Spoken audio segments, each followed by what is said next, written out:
DWIZ Network News. This is the news and information station of Aliw Broadcasting Corporation, reaching and engaging every Filipino on air, online, and on ground.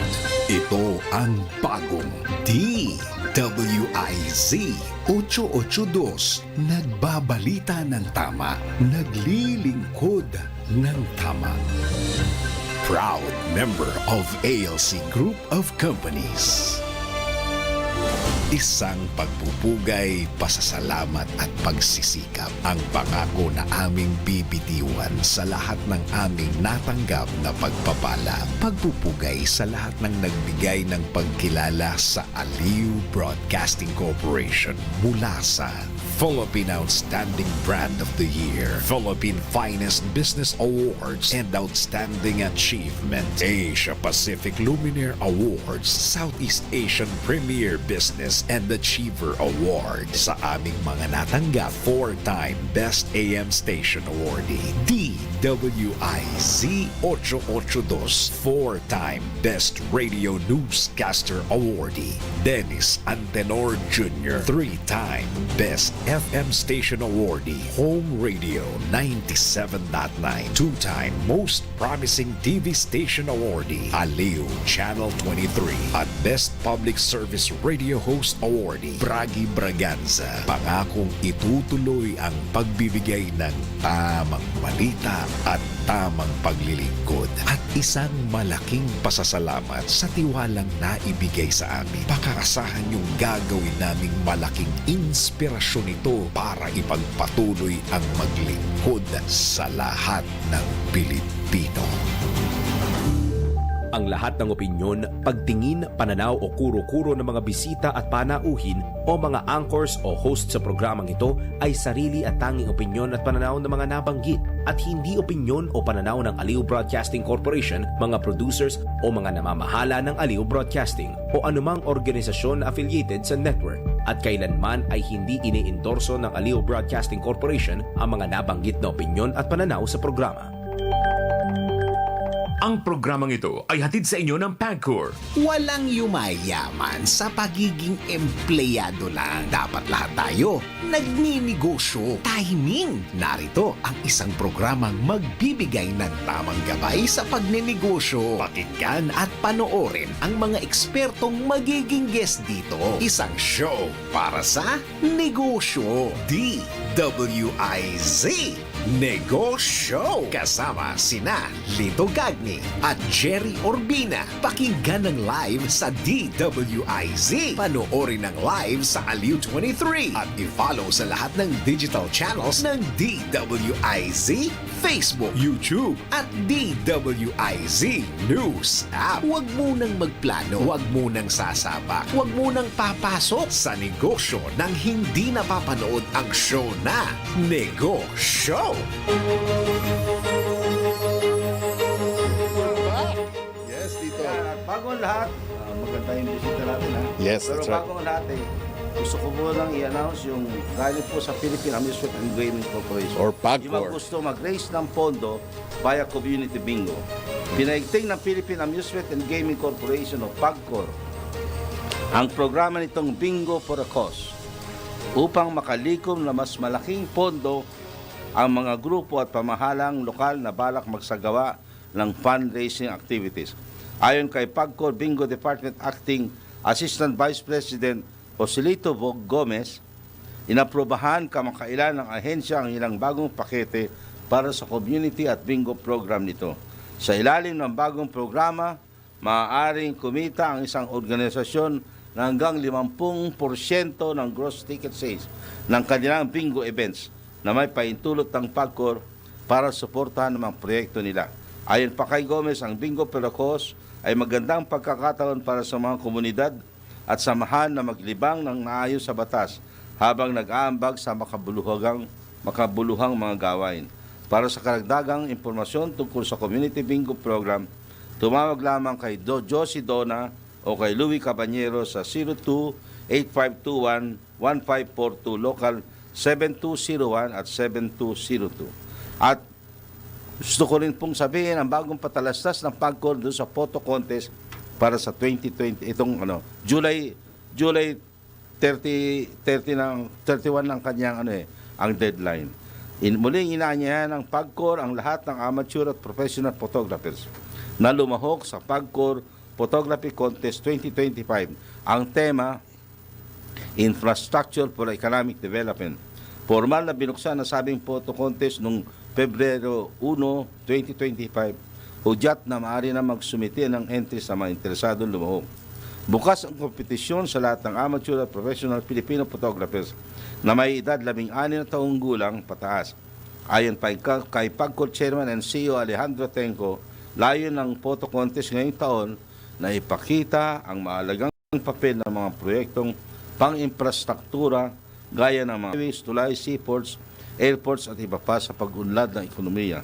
Maaaring magsumiti ng photo entry sa ilalim ng 3 kategorya, conventional, mobile at drone.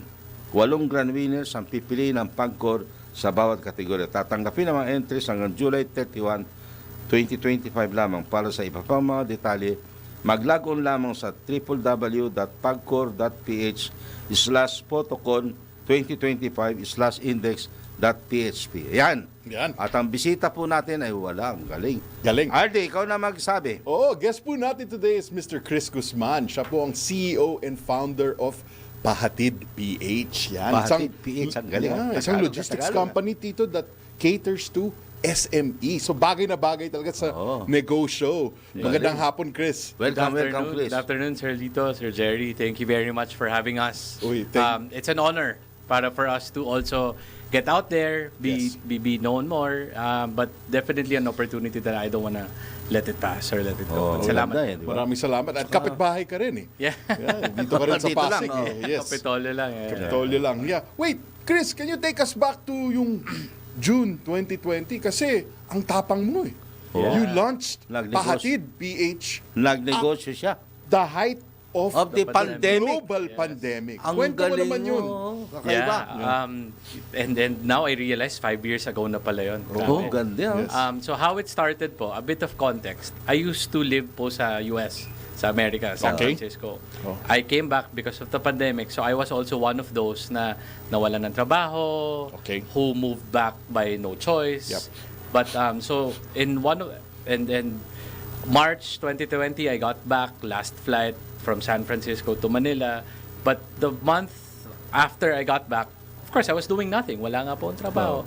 I don't know if you remember during that hard lockdown where there were viral videos among mga courier services na tinatapon-tapon lang yung mga parcels, na natenga sa mga warehouses. Correct, yes. And then yung mga riders nila parang walang ganang magtrabaho.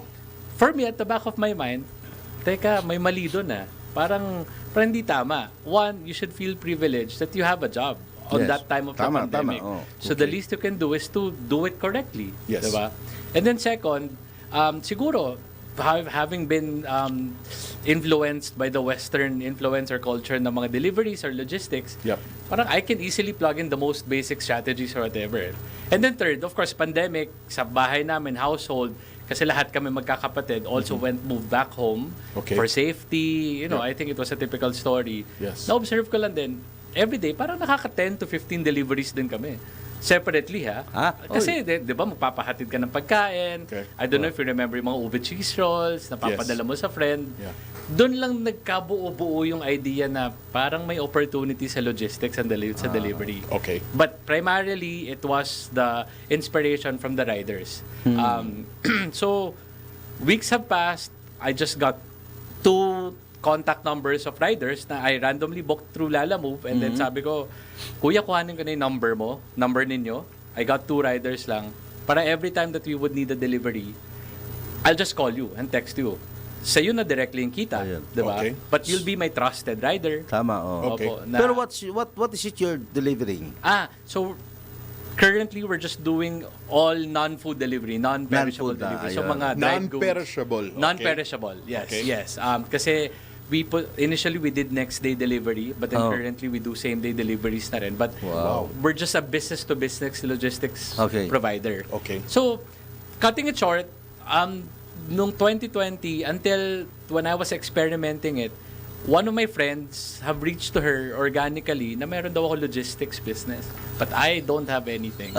It was really just as a passion to help riders na nawalan ng trabaho. Tama. Yes. Kasi finorward ko na rin sa group chats ko sa friends. Oy, if you needed a rider, diba remember, ang hirap din mag-book noon eh. Correct. Oo. More than the hirap, medyo mahal na din. Yes. Thirdly, siyempre safety. Remember, there were stories, riders nakahawa ng COVID to a household. Yes. May mga namatay because of a delivery. So, until yon sabi na, Chris, I don't care kung anong meron ka, basta may rider ka. I have 4,000 packages that I needed to deliver. Wow. Na natenga sa akin since March ng pandemic. Ang galing, ha? So, okay. Sabi ko, sure ka ha, basta I'll make a solution. Kung ang goal mo lang is pahatid siya o ma-deliver, then I got you. Okay. I leave it up to you. So, yun yung nag-start. So, I started hiring more riders. Okay. Ask a friend, oy, gusto mo ng racket, but remote lang. Okay. So, yun, doon na kami nag-A/B testing. Siya lang yung client naman namin eh. I mean, Yes. the volume would suffice the revenues and then the operational expenses. Plus, back then, we didn't need an office. Yes. Walang Tama, operational tama. expenses eh. Yep. The typical garahe startup story lang. Diba? Okay. And yun, siya yung pinaka naging first client ko where I experimented Galing. Pahatid PH. As to how the brand started, Pahatid PH, ano? nag-isip lang ako, okay, kung merong pabili o merong padala, lahat yan meron na with the existing courier services eh. Platform, Surprisingly, Pahatid wasn't. So that's one. And then second, I thought na it's very Filipino. Yes. It's also very relatable across social classes. Whether you're the richest of the richest to, down the line, you would use the term pahatid, di ba? Ayun. So, yun. Briefly, that's how it started. But 2020, I was one of those who was blessed enough to come up with a business. And, I just keep on telling my team na, you know what, we should feel blessed. May mga malalaking kumpanya nga, nagsara na eh. Magsara. Correct. Tama, Diba? tama. And these are tycoons. Mga restaurants, who have hotels, had everything. their business. But tayo, we're surviving, we're thriving, we're earning, and that's enough for us to do something more. Curious lang ako, Chris. Diba? From that one client with Dumami. 4,000 packages, diba? To be delivered. How many clients are you currently servicing right now? Currently, to date, we have serviced over 100 clients. Over 100 brands Currently, na rin. Yep. I have 50 to 70 active clients. 50 to 70 Galing, ha? active clients. These are all mix Congratulations. of, thank you very Yeah. much. Galing mo, Salamat ha? po. Oo. These are mix of SMEs, of course, as my Yeah, passion oo. goes to the SMEs, Yeah. as an SME myself. And lately, we've been beefing up on the corporate clients. Yes. Kasi, So, yung negosyo mo, hindi masyadong, at least, hindi malaki masyado yung, capitalization. Oo. Well, currently, it's growing po just because na we're focusing or diverting Yeah. on the corporate. But I think one of my traits as an entrepreneur as to how I differ from the others, kasi everything self-funded eh. Although I'm SEC-registered and everything, it's under a corporation. Yes. But niro-roll ko lang yung pera. Tama. So I'm not the typical Yeah. negosyante na loan, 10 million, 5 Yan, million. yan. Sige, sunog tayo. Pagawa ng ganito, invest ng ganito. Pero yan ang maganda. It's the clarity of vision. Hindi yung ang pagnenegosyo, hindi puhunan eh. Hindi yung pera. Yung pera, nawawala yan, nauubos. Pero it's the perspective. Kung ano ka ba. Yung bang, when you can do things perspective. Yun.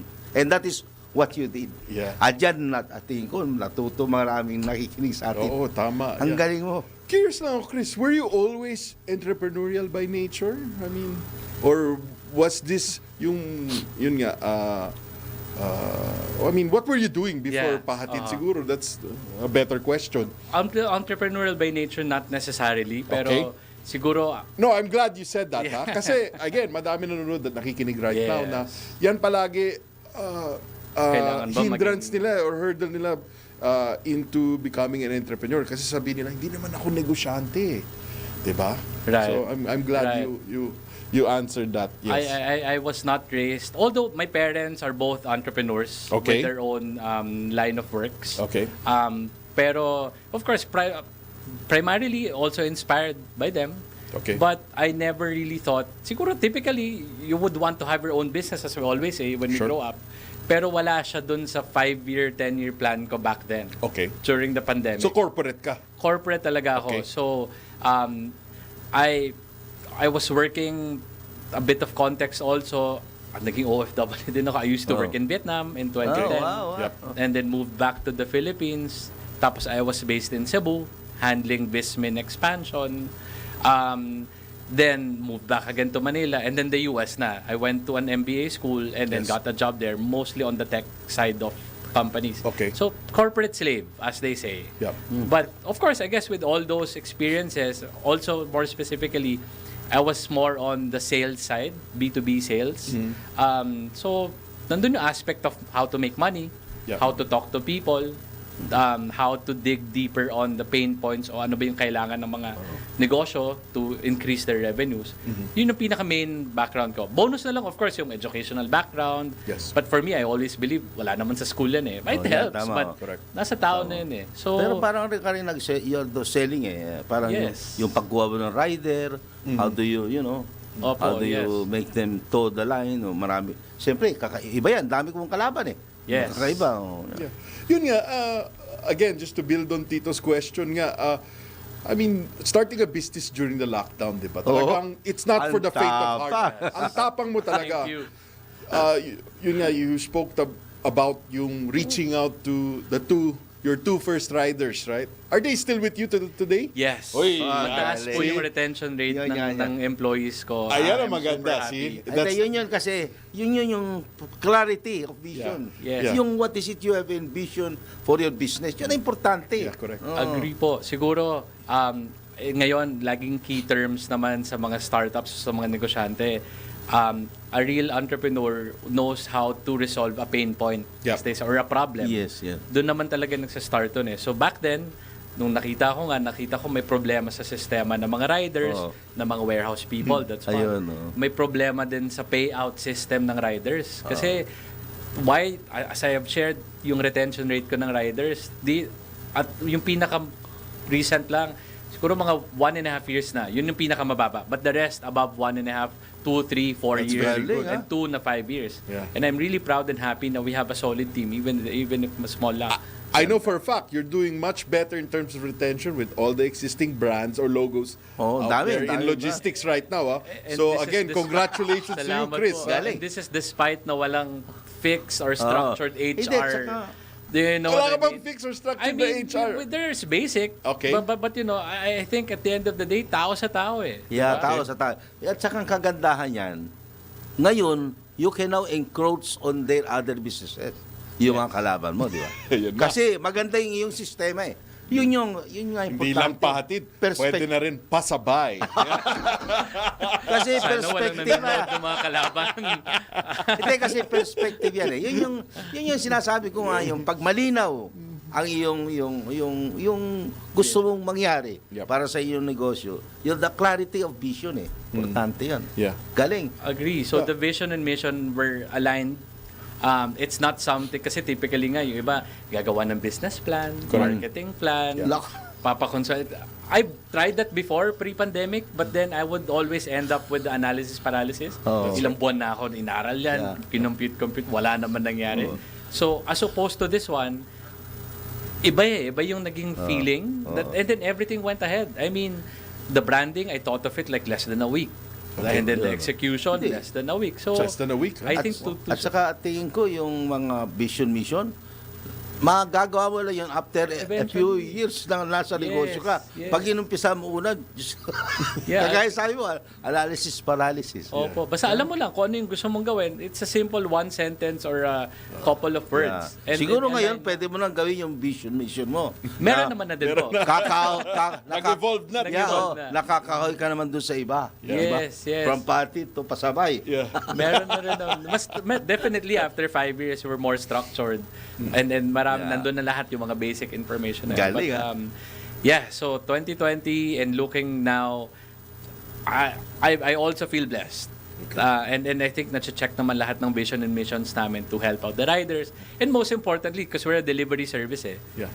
yun din, to share, we started out as a delivery service, Now, we've expanded into 2, 3 or other more businesses. Ayun. Storage and warehousing, micro-fulfillment, micro-storage, maliliit lang. Kasi Yes, tama. SMEs nga, Yung alam mo, mga may sari-sari sidelines store, di ba? na wala na akong space sa bahay o sa condo, pwede bang store ko na sa'yo? Okay. Tapos Ah, para ikaw para- na rin magpa-deliver, magpahatid. Yes. Ayun, para bang set up yung All parang... in one na. Parang mini Amazon doon o na. mini Shopee na. Galing, ganda. So, may ganon. But again, ganda. these are Parang all fulfillment center ka na. micro-fulfillment, as I call it. Micro-fulfillment. Kasi I'm just Okay. really still small. But yes, Ayos, ha? essentially po. So, Wait, can we talk about yung mga obstacles naman that you Yes. faced early on? Kaya on your road to gaining your first clients. Kasi yung maganda nga yung kwento mo kanina, di ba, may lumapit sa'yo. Kaibigan mo, sabi sa'yo, Chris, I have X amount of packages, thousands of packages that I needed to be delivered since March, di ba? Pero after that, can you talk about yung obstacles naman na, okay, this business model works, Right. it's time to expand and go out and look for more clients. Oh, right. The obstacles naman, I mean, definitely they're inevitable. Yep. Siguro one key learning ko, you just have to be honest and transparent. You don't overpromise. Kaya when I started with my friend, I told her, I don't have a system, I don't even have a website. Basta, if your goal is mapahatid lang siya, Kaya. consider it done. So, to the obstacles, the typical, of course, customer service, and it's a learning process, as what Sir Lito mentioned. Natututunan ko na lang eventually din, along the way. Like how to handle yung mga, kasi delivery, Yes. let's face it, examples of delivery problems, timing, presyo, alam mo, magre-reklamo, tagal-tagal. Pero, if you look outside, bumabagyo eh. I mean, you know what I mean? Na parang, medyo pasensya lang din. But it's a typical Filipino culture.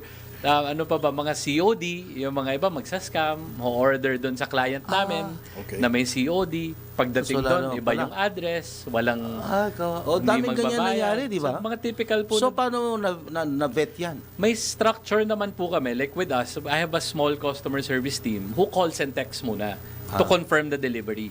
If they're available, to confirm their address. Ayun. So may pre-work naman din na nagagawa before the delivery. So kailangan may konting vetting. Yes. Yeah, And tama. of course, briefed and regularly naman na tinuturuan si rider on how to, hindi lang kami basta ma-deliver eh. Yep. So at least may basic knowledge na si rider.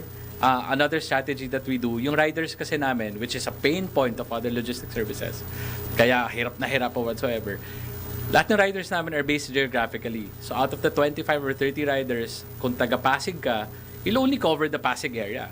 If you're from Makati area ka lang. Tama, Siguro para- nearby, BGC or Manila na. So your riders only Nandun work na. the areas close to where they live. Yes, Ayan. cause. Tama naman, Exactly. maganda. Because alam na nila Tama yung yun pasikot kasi Tama, maganda. also it will minimize yung The biggest cost, yung Exactly po. gas, di ba? Kaya umaara yung mga rider na parang, yung rider taga Quezon City pero buong araw umabot pa ng Tagaytay. Tama. So, galing yun, mo. That's another strategy po. Kasi, more than that, alam na nila yung pasikot-sikot eh. Ayun. So- Uy, anyway, it's a break time. Okay, yes. It's It's 2:25. Go. Oras hatid sa inyo ng Pagcor. DWIZ Negoshow.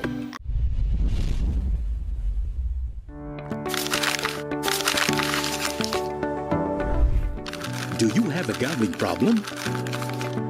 To know more about Pagcor's responsible gaming program, including its player exclusion program, visit www.pagcor.ph/regulatory/responsible.ph. A message of concern from the Philippine Amusement and Gaming Corporation.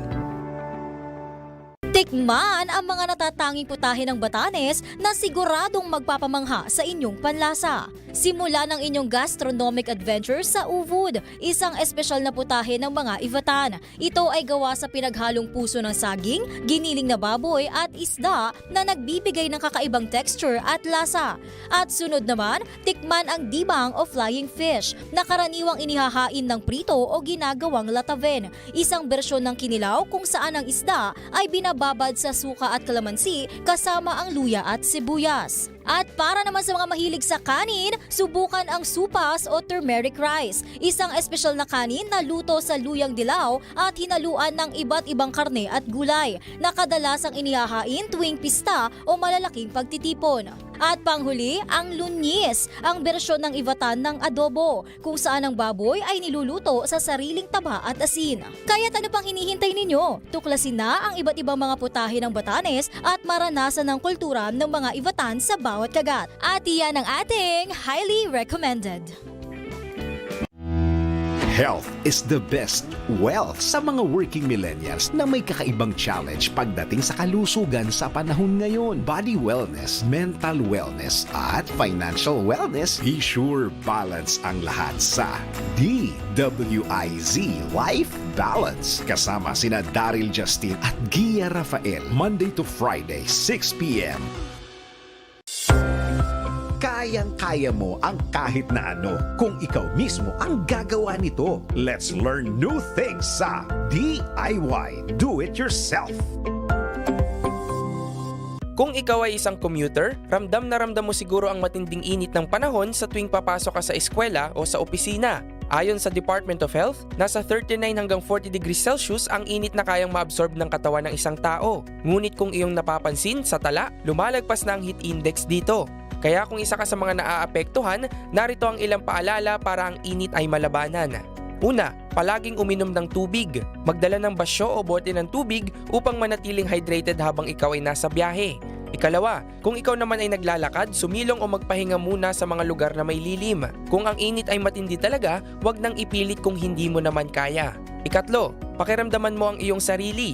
Ito ay dahil sa matinding init, maaari kang makaramdam ng pagkahilo, pagkapagod at mainit na pakiramdam. Kaya naman ikaapat, ugaliing magdala ng gamot.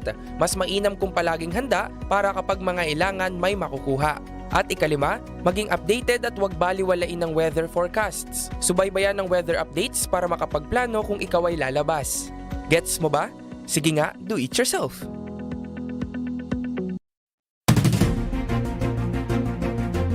Latest, pinakabago at tama. DWIZ News Catch Up. News Catch Up. Narito na ang mga tamang balita sa oras na ito. Regulasyon sa online gambling pinahihigpitan. Alamin ang detalye mula sa report ni Patrol 19 Celio Ortega Bueno. Pinahihigpitan ni Senator Sherwin Gatchalian ang regulasyon sa lahat ng online gambling sa bansa. Sa unang 10 panukalang batas na inihain ni Gatchalian para sa 20th Congress kasama ang Online Gambling Regulatory Framework Bill sa sinusulong ng Senador. Nababahala kasi ang mambabatas dahil dumarami na ang mga kabataan na nagkaka-access sa online gambling at kahit sa halagang 20 pesos ay pwede silang tumaya at maglaro. Paliwanag ng Senador, mas pinili niyang i-regulate ang online gambling sa bansa sa halip na tuluyang ipagbawal dahil malaki ang posibilidad na mag-underground ang online gambling industry at lalong walang makukolektang kita ang pamahalaan. Ilan sa mga salient points ng panukala, itaas ang minimum bet sa 10,000 pesos at ang top up sa 5,000. Magkakaroon ng Know Your Client system kung saan kailangan bago makapag-log in ay merong hinihinging biometrics at ID. Itataas din ang edad sa 21-year-old mula sa 18 at ipagbawal ang link ng GCash payment system sa lahat ng online gambling. Bukod dito ay higpitan din ang advertisement sa online gambling kung saan ipagbabawal ang pag-endorso ng mga celebrities at hindi napapayagan ang paglalagay kung saan-saan ng mga ads, lalo na sa mga malalapit sa paaralan, simbahan at government offices. Kami ng isang bill para higpitan yung online gambling sa ating bansa dahil marami kaming balita na pati bata ngayon ay nag-online gambling na ngayon, lalo na yung scatter, no? So hihigpitan namin ito. Ang salient points nito, pagbabawalan na gumamit ng GCash sa online gambling, tataasan yung age from 18 to 21. Tapos ang minimum bets is 10,000, ang top up is 5,000. So hihigpitan natin to. Of course, may mga regulation rin kaming linagay doon para hindi lahat ng tao ay pwedeng pumasok sa online gambling. Dahil ngayon, kahit na 20 pesos, pwede ka na mag-online gambling. So kaya maraming tao ngayon ang pumapasok at napakahina ng regulation. Ito si Patrol 19, Sally Ortega Bueno para sa impilang metodong lakas sa DWIZ. Nagbabalita ng tama, naglilingkod ng tama. DWIZ News Catch Up. News Catch Up. Samantala, panukalang mag-aamyenda sa Labor Code of the Philippines, inihain sa Kamara. Ang detalye mula kay Patrol 30 Jelly Mendez. Isinusulong sa Kamara ni Kamanggagawa Party List Representative Eli San Fernando ang 10 landmark labor measures upang itaguyod ang hustisya, patas na sahod at dignidad para sa lahat ng manggagawang Pilipino. Kabilang sa inihain ng mambabatas ang National Minimum Wage Act upang wakasan ang diskriminasyon sa sahod at tugunan ang provincial wage rates. Ayon kay San Fernando, kailangang maramdaman ang equal pay for equal work o ang parehong sahod sa parehong pagod saan mang sulok ng bansa. Ang naturang panukala ang mag-aamyenda sa Labor Code of the Philippines na mag-institutionalize sa isang national minimum wage system na magbabasura sa regional minimum wage rates at bubuwag sa regional wage boards. Ayon sa mambabatas, bahagi ng kanilang pangako noong panahon ng kampanya ang gawing pantay ang sahod sa Luzon, Visayas at sa Mindanao.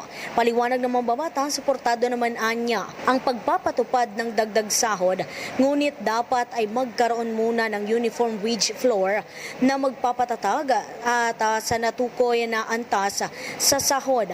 Anya hindi makatwiran ang provincial rate na ipinatupad noon pang 1989 at walang logika. Samantala, kasama rin sa inihain ng kongresista ang panukalang tuluyang magbabawal sa kontraktualisasyon, pagpapalawak ng sick leave at vacation leave sa mga manggagawa na sa kasalukuyan ay prerogative ng mga kumpanya at nagbibigay lamang ng service incentives leaves at resignation pay act para naman sa patas na separation benefits lalo sa mga manggagawa na matagal na panahon nang nagsilbi sa kanilang kumpanya. Ito si Patrol 30. Jelly Mendez nag-uulat para sa impinang may todong lakas sa DWIZ. Nagbabalita ng tama, naglilingkod ng tama. DWIZ News Catch Up. News Catch Up. Bureau of Immigration nagtulungan para mapabilis ang deportation ng mga illegal na POGO workers. Alamin ang detalye mula kay Patrol 5 Aya Yupangko. Lumagda ng kasunduan ng Bureau of Immigration o BI at Philippine Amusement and Gaming Corporation o PAGCOR para pabilisin ang deportation ng mga dayuhang illegal na nagtatrabaho sa mga illegal na Philippine Offshore Gaming Operations o POGO. Sa ilalim ng Memorandum of Agreement, magbibigay ang PAGCOR ng 50 million sa BI para pondohan ang deportation ng mga dayuhan na hawak ngayon ng Bureau sa Warden Facility and Protection Unit. Ayon kay BI Commissioner Joel Viado, malaking tulong ang suporta ng PAGCOR sa paglilinis ng bansa mula sa undocumented at overstaying aliens, lalo na yung sangkot sa illegal na online gaming. Dagdag pa nito, bahagi ng direktiba ni Pangulong Ferdinand Bongbong Marcos Jr. na paigtingin ang seguridad at tugisin ang mga sindikatong gumagamit ng mga butas sa batas ng immigration. It is Badal number 5. Ayaw yung pangkumparin sa Belmonte ng Lakas, DWIZ. Nagbabalita ng tama, naglilingkod ng tama. DWIZ News Catch Up. News Catch Up. Yan ang mga tamang balita sa oras na ito. Mag-follow at subscribe sa lahat ng DWIZ News digital channels, Facebook, Instagram, YouTube, TikTok, X, DWIZ News app at DWIZ News website. Ako po si Gia Rafael, nagbabalita ng tama, naglilingkod.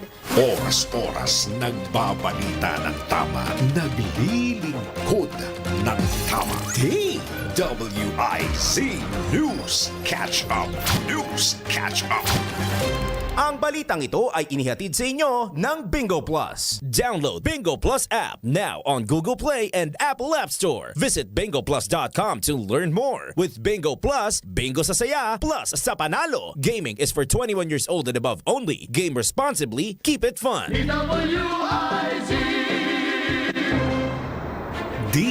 DWIZ Negoshow. Kasama sina Lito Gagni at Gerry Urbina. Negoshow. Okay, we're back. Oh, Chris, may nag-message dito. Tinatanong, what differentiates daw pahatid, PH, doon sa from iba. the other providers out there in the market right now? Right, thank you. I think that's a good question. 2, 3 things. Essentially, we're the same in the sense that we do delivery services. Okay. How we differ objectively, one, hindi po kami on-demand delivery. On-demand kasi sila Grab, Lalamove, Okay. book now, deliver now. Okay. Kami po, it's pre-scheduled. Okay.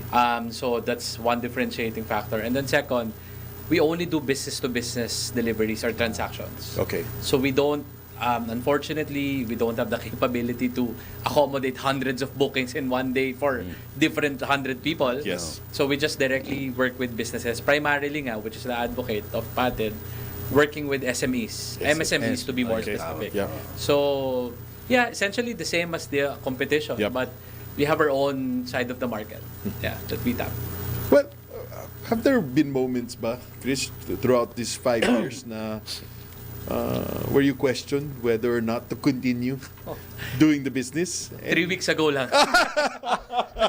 3 weeks ago. No, I again, mean- thank you for your honesty. Kasi yun nga, we like to ask these questions here in Negoshow. Kasi gusto namin nga pakita, at maparanig sa mga nanonood na nakikinig na this is normal when you're doing business, when you're starting a business or growing a business. Oh.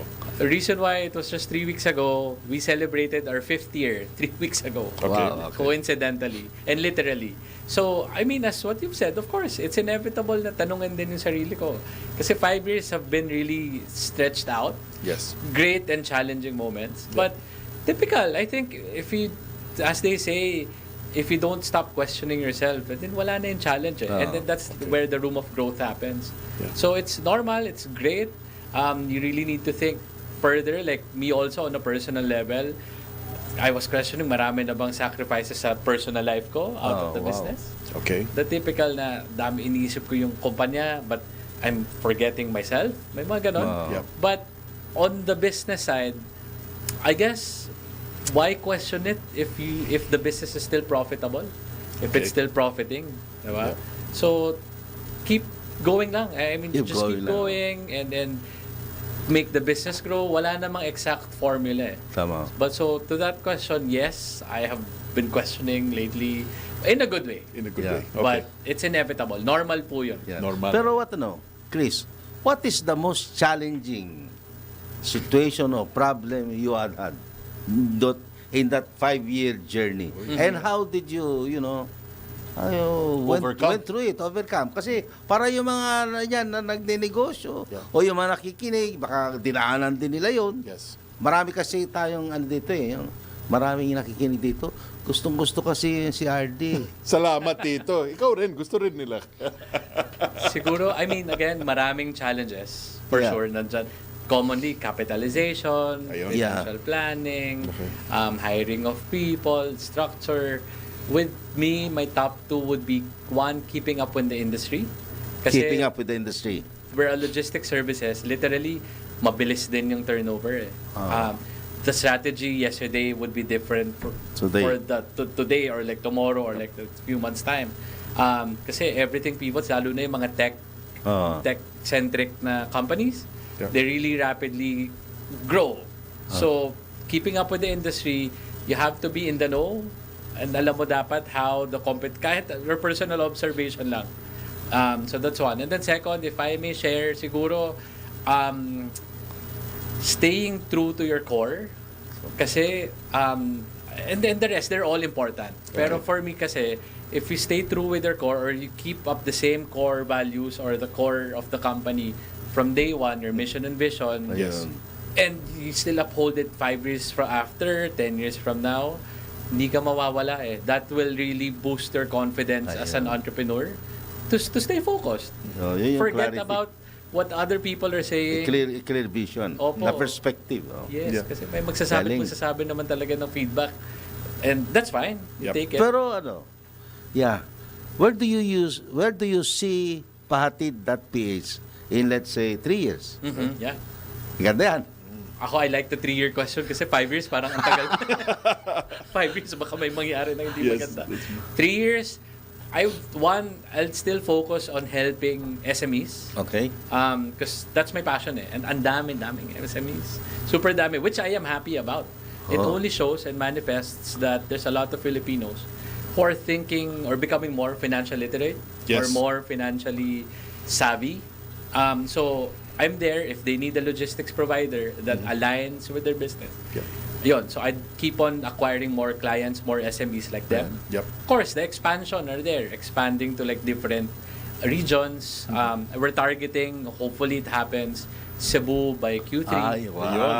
So may regional expansion. Yes, fingers crossed. Yes, sana. But also expanding the services. As what I mentioned, we started out as a delivery lang. Now we do micro warehousing, micro fulfillment, and within that gamut of logistics. So, yun lang. 3 years. 3 years is fast.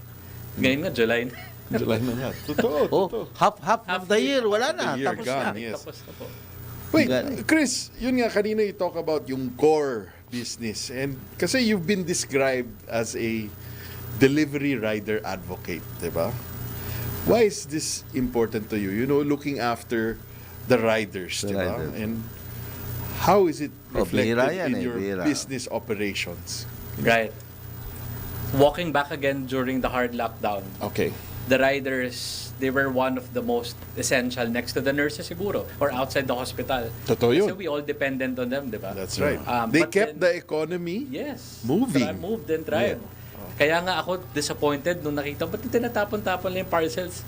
Key persons kayo of this time. Diba? So, but then, when I dug deeper on their experiences, on their pain points in life, na-inspire ako na wait, kailangan na ng guidance in escalating their lives. Kasi may mali nga sila eh. So anyway, delivery rider advocate, even back then, I talked to them, I reached out, with my riders also, like every Monday, we have this regular kapihan, kwentuhan every Monday. To catch up lang. Kumusta yung naging linggo mo, anong mga problema natin. And very naturally, it comes out to them, boss, may ganitong parcel o may ganitong consignee or recipient na nagalit or whatnot. But so, mas iniintindi ko lang sila. And that's where Pahatid also comes into filling in those gaps or filling in those needs na hindi pa nila makuha siguro. At least on the little list that I can provide. But so yun, so delivery rider advocate kasi I understand them and may mga customers din kasi na gusto mura lang na delivery service. Correct. Like, a classic example, bumili ka na laptop, 25,000 pesos. Pero gusto mo delivery fee, 50 pesos. You know what I mean? Talaga. Mali. Spend or cake. Classic yung cake delivery. Mahirap mag-deliver ng cake. Sir, yes, exactly. But then, tapos pagdating doon, tapos gusto mo rider lang, 80 pesos, 120. Pero pagdating doon, lusog-lusog na yung cake. Talagang malalasog yun kasi nasa delivery box lang ng rider. You know what I mean? So, and then get a car, at a delivery car to keep your cake intact. Diba? At the end of the day, kung ikaw yung pupunta doon, mas mahal naman talaga eh. So, wag din ang murahin. And I mean, don't cheapen or don't, underestimate ng mga fees ng riders. Kasi, gusto mong i-secure yung item mo eh. So, put a little budget to it. So, yun sa akin. So, kaya ako, I've been passionate na, kung gusto mo na medyo mura na delivery service, then by all means, ang dami ng delivery services dyan eh. I can easily name 10 different companies. Even some fly-by-nights who would probably give you 20 pesos per delivery. But you take care of the risk. It's up to you. Now, let me see. How do they reach you pala? Yes, very important question. How do they reach you? Of course, we have our own website, www.pahatid.ph. On Instagram, the social media pages, Facebook, Pahatid Instagram, Pahatid PH also. And then doon, most of the information are there naman po. So should there be any inquiries towards us? But Kelly. And are you looking for more riders? I'm sure, man. Dami nanonood na nakikinig. Mga riders na gusto ng mas magandang pahatid sa buhay. Yun. Feel free to visit our messages sa Facebook. I'm sure you have your own Facebook and Messenger apps. But yes, as we scale bigger, we need more riders that are trustworthy, more dependable, and as long as he aligns with us, then we're good. We're happy to help you out. Wait, curious lang, Chris, are you able to share a story of a rider or a client whose life has changed for the better because of Pahatid PH. Yan, maganda yan. Yes. I mean, again, one, the fact na antagal na sila sa akin. Yun. Average median ng riders, 3.5 years. Yep. That's one manifestation I'm happy about. But one of the most notable ones is, I have this rider, my OG rider, OG batch of riders. Yeah. Just 2 years ago, he migrated to Canada. Wow. I know. Talo pa ako. Sana ako na lang nag-migrate to Canada. Yeah. But then, he migrated to Canada. The whole 3 years that he was working with us, he was really thriving. Boss, deliver ako 50 kahit matapos akong alas 8, tatapusin ko yan. Ayun. So, through his hard work, through the trust, the reciprocal trust, and of course, most importantly, the quality of work, it worked for us mutually. Wow. So I'm very happy and inspired. Inspiring. That's Again, very although inspiring. not too smaller than naman, pero imagine a delivery rider migrating to Canada. Tama, no? Galing. That's unusual. Ganda nun. So sa mga rider na nakikinig at nanonood, Gusto nyo makarating. pahatid sa Canada. Ay, hindi ko naman din pinautang. Hindi, pero wait. Break muna tayo. It's 2:47. DWIZ Negoshow. Kayang-kaya mo ang kahit na ano kung ikaw mismo ang gagawa nito. Let's learn new things sa DIY Do It Yourself. Kung ikaw ay isang commuter, ramdam na ramdam mo siguro ang matinding init ng panahon sa tuwing papasok ka sa eskwela o sa opisina. Ayon sa Department of Health, nasa 39 hanggang 40 degrees Celsius ang init na kayang maabsorb ng katawan ng isang tao. Ngunit kung iyong napapansin sa tala, lumalagpas na ang heat index dito. Kaya kung isa ka sa mga naaapektuhan, narito ang ilang paalala para ang init ay malabanan. Una, palaging uminom ng tubig. Magdala ng basyo o bote ng tubig upang manatiling hydrated habang ikaw ay nasa biyahe. Ikalawa, kung ikaw naman ay naglalakad, sumilong o magpahinga muna sa mga lugar na may lilim. Kung ang init ay matindi talaga, huwag nang ipilit kung hindi mo naman kaya. Ikatlo, pakiramdaman mo ang iyong sarili. Ito ay dahil sa matinding init, maaari ka makaramdam ng pagkahilo, pagkapagod at mainit na pakiramdam. Kaya naman ikaapat, ugaliing magdala ng gamot. Mas mainam kung palaging handa para kapag mangailangan may makukuha. At ikalima, maging updated at huwag baliwalain ng weather forecasts. Subaybayan ng weather updates para makapagplano kung ikaw ay lalabas. Gets mo ba? Sige nga, do it yourself. Nakaaway mo ba ang boss mo dahil sa isang bagay na work-related? May issue ka ba sa kumpanya na work-related at di mo alam paano i-handle? Kung problema mo ay work-related, kinig, nood at follow na sa DWIZ Work-Related. Kasama ang motivational speaker ng Pilipinas, si Lloyd Luna, at ang kanyang mga expert na mga bisita sa DWIZ Sabado 3 p.m.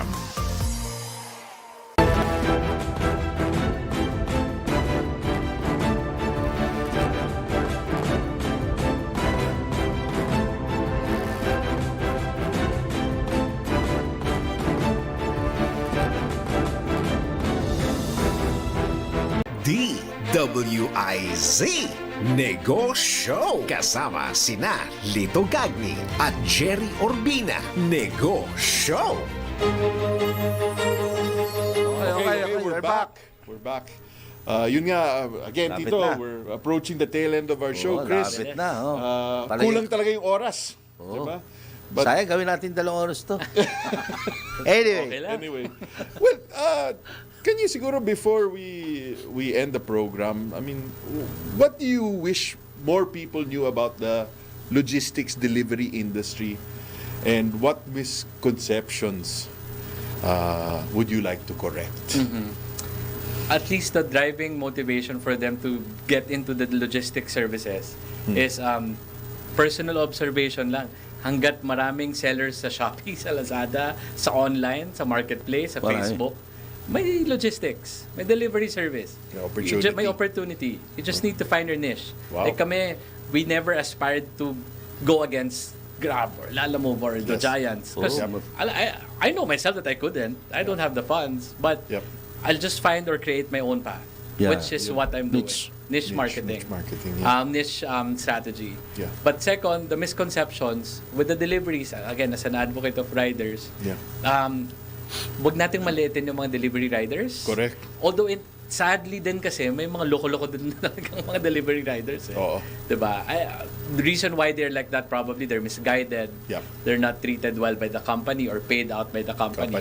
Which is the strategy nga of Pahatid as to why they're all great or better than the others. But let's not underestimate it. Like as my classic example earlier, if you're seeking or waiting or anticipating a delivery on time, at this bumabagyo weather, konting unawa naman po. Tama. Diba? Kasi hindi umaandar ang mundo. Lahat tayo binabaha. As an example. Tama. So, kung may kailangan ka na mabilis, you should have booked it earlier. Yan ang kulang ng ibang customers. Walang empathy. Diba? Yes. Bumabagyo na. May typhoon. Yes. Bumabaha. Yes. Yan ang dapat na ituro natin. Daming ganon. And kawawa din. Siyempre, si rider, mape-pressure, mapapagalitan ng kumpanya, ma-rate ng mababa sa app. So, kaya mabababoy siguro, hindi maganda yung delivery service. Mag-end up, kakalasog-lasog. But, so yun, and siguro, compassion to the riders, simplest of, although hindi ka naman kailangan, but you give them water, kasi they're the advocates of the brands or the merchants that you ordered from. Yep. So, konting acknowledgement, and then treat it, kasi ang dami pa rin talagang stories na magkamali daw yung delivery, kasalanan ka agad ni rider. Which, let's break it down. What went wrong? Yeah. So, yun lang. For me, it's quite an ecosystem. E-commerce is really booming. It's valued by hundreds of millions or in pesos or dollars. Yeah. So, may negosyo po doon. So, meron tayong magagawang paraan at pwede pagkakitaan, most importantly. Yeah. But take care of these riders. They're very vital. Wow. Again, thank you for sharing that, Chris. Talagang importante. Very inspiring. Again, what lessons would you give to other aspiring entrepreneurs, especially those that are starting with very limited capital? Diba kanina binanggit ni Tito, yung puhunan. Hindi naman pera, diba? Naubos yan. Puhunan. Dapat yun, clarity of vision. Yeah. Agree.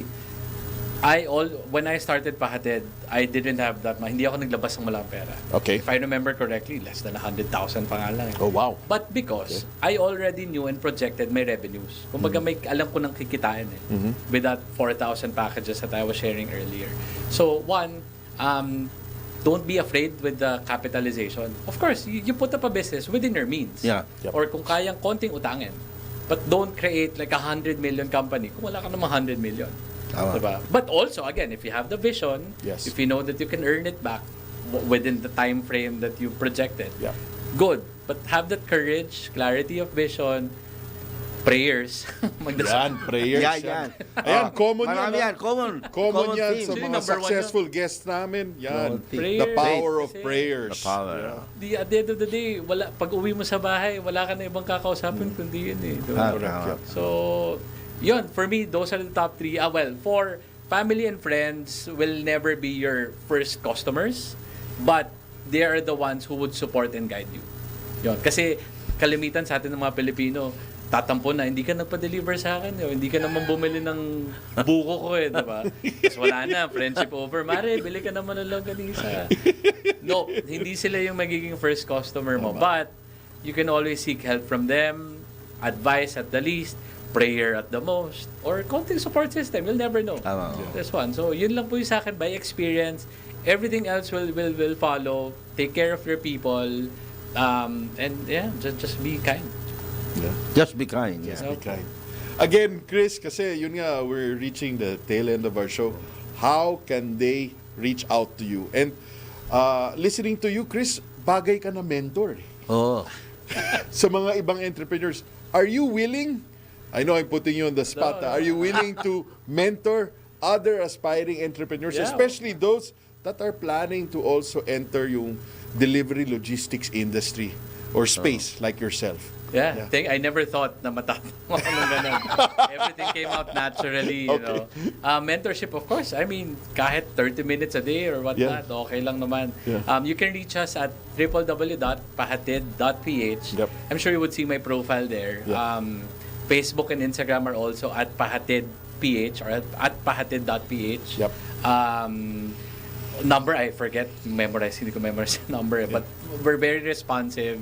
So you can reach us there. And of course, happy to help MSMEs, SMEs, or kahit a student who just wants an advice. I'm also active with some of the Facebook groups naman, give random advices. So, but yes, hopefully, kaya natin mga Pilipino. I've worked in Vietnam, in the US, in Cebu, and everywhere.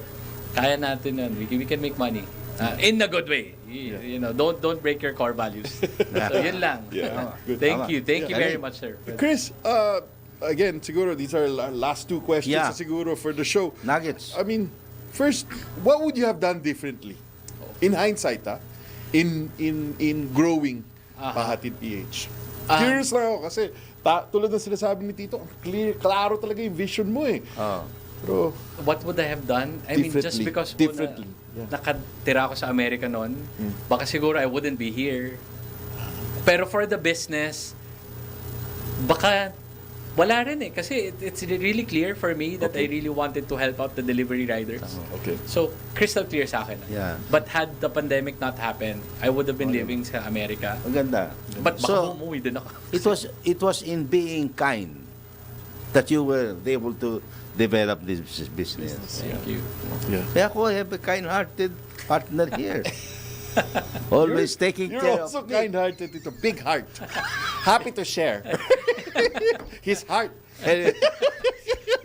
I'm kidding, Tito. I'm kidding. Wait, pero lastly, siguro, Tito, the question we always ask our guests. The nuggets of wisdom. If there's one message you want to leave our audience about chasing their entrepreneurial dreams, what would it be? As I also shared, one talaga siguro, power of prayers. Pray for it. Okay. You know, I mean, you may not get the exact sign as to what you prayed for, what you wanted, but it will help you make you feel kung ano yung gusto mo. And then along the way, just keep on praying. Kahit hindi man consistent, on the times that you think you need Him, pray. Second, of course, don't get into something na medyo hindi mo naman talaga forte. Ayun. You know, kasi ang hirap to get into something that you're really not sure of. Forget about profits. Profits will come in. Eventually. Walang easy money. Walang easy money, kaya yung sugal, hindi naman madaling kikita dun eh. So, don't get into something that you don't think that you can, that you know and that you can earn money from. And then, lastly, by experience, once you get that money or funding, huwag mong sunugin lahat. You know, invest it properly, use it properly. Kasi cash flow, especially when you get bigger, it will be fast. Talagang every week makikita mo wala ka na palang funds or umiikot na. So you have to be careful. So chasing your dreams, it's okay to be selfish if you think that it will help you personally, but without necessarily sacrificing your family or your friends who's within your core circle. So, but forget about what others would say. Hindi makakatulong yun eh. So, yun. At least by experience, those are some of my key wisdoms that I would want to share. Galing. Well, Chris, again, maraming salamat for spending your afternoon with us, and we hope to have you back again on the show. Thank you. Thank you. I enjoyed the conversation po. Salamat. Very timely. We celebrated our 5th year, so we feel blessed and happy to have this opportunity. Glad to have you with that. Bye. Thank you. Congratulations. Bye-bye, everybody. Thank you. Bye. DWIZ Negoshow. Kasama sina Lito Gagni at Gerry Urbina. Negoshow. Ang programang ito ay inihatid sa inyo ng PAGCOR. This is the news and information station of Aliw Broadcasting Corporation. Reaching and engaging every Filipino on air, online, and on ground. Ito ang bagong DWIZ 882. Nagbabalita ng tama, naglilingkod ng tama. Proud member of ALC Group of Companies. Isang pagpupugay, pasasalamat at pagsisikap ang pangako na aming bibitiwan sa lahat ng aming natanggap